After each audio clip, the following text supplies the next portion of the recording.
যেই দেশে যায় সেই দেশের পরিস্থিতি অস্থিতিশীল হয়। উনি শুধু এমন পরিস্থিতি এমন হচ্ছে, উনি আসলে শুধু নিজে না, প্রয়োজনে মনে হয় মোদিকেও সাথে নিয়ে আসতে হইতে পারে। যেই পরিস্থিতি তৈরি হয়েছে, সাথে সাথে উনার সাথে সাথে মোদিকেও পালাইতে হইতে পারে। হাসিনা নাকি দেশে আসবেন। উনি যদি দেশেই আসতেন, উনার ছেলেকে উনি আমেরিকান নাগরিকত্ব নিয়ে রাখতেন না। উনার ছেলে হচ্ছেন আমেরিকান নাগরিক, উনার মেয়ে হচ্ছে কানাডিয়ান নাগরিক, উনার বোন হচ্ছে ব্রিটেনের নাগরিক, উনার বোনের ছেলে এবং মেয়ে হচ্ছে ব্রিটেনের নাগরিক। উনার আত্মীয় স্বজনের ধারে কাছেও কেউ বাংলাদেশের নাগরিক নেই।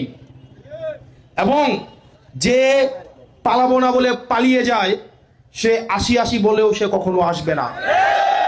তবে আমরা চাই সে আসুক, অবশ্যই আসুক।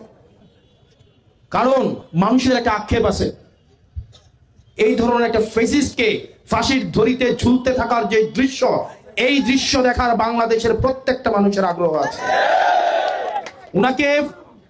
উনি যদি বাংলাদেশে বিদেশে বসে এইভাবে বাংলাদেশের পরিবেশকে অস্থিতিশীল করতে চায়, এবং আমরা দেখেছি উনি যেই দেশে যায় সেই দেশের পরিস্থিতি অস্থিতিশীল হয়।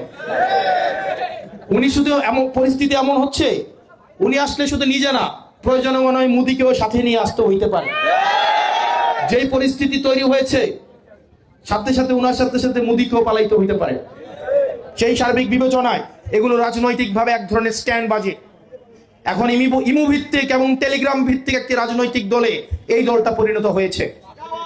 এই দলটা একটা ইমু ভিত্তিক রাজনৈতিক দল, যে রাজনৈতিক দল মোংলার এই জায়গা শুরুতে একটা জয় স্লোগান দেয়, আর ওই যে খুলনা গিয়ে একটা বাংলা স্লোগান দেয়। এবং এই দৌড়ের উপরে একটা যে এদের সিদ্ধত, এটা জিল্লতির জীবন, আর এই দৌড়ের উপরেই থাকবে। কোন রাজনৈতিক দল মিডনাইটে রাতের 3টা বাজে মাস্ক পরে 10 জনের রুমের মধ্যে একটা মিছিল দিয়ে তাদের রাজনীতি হয়ে যায় না। এটা তাদের রাজনীতির যে কবরস্থ হয়েছে, এটা তারা প্রত্যেকদিন মানুষকে মনে করিয়ে দেয়, এটা হচ্ছে আমাদের করুণ পরিণতি। এবং এটা সারা বিশ্বের জন্য একটা উদাহরণ, যারা পৃথিবীতে জালিমের এবং জুলুমের শাসন কায়েম করবে তাদের পরিণত হবে এটাই। রুমের মধ্যে 10 জন মাস্ক পরে ব্যানার লাগিয়ে গলার টুনটা নিচে নামিয়ে একটা স্লোগান দিবে জয়, 10 মিনিট পরে দিবে বাংলা, এবং 1 মিনিটের মধ্যেই এই জায়গাটা ছেড়ে দিবে। এটা হচ্ছে তাদের পরিণতি।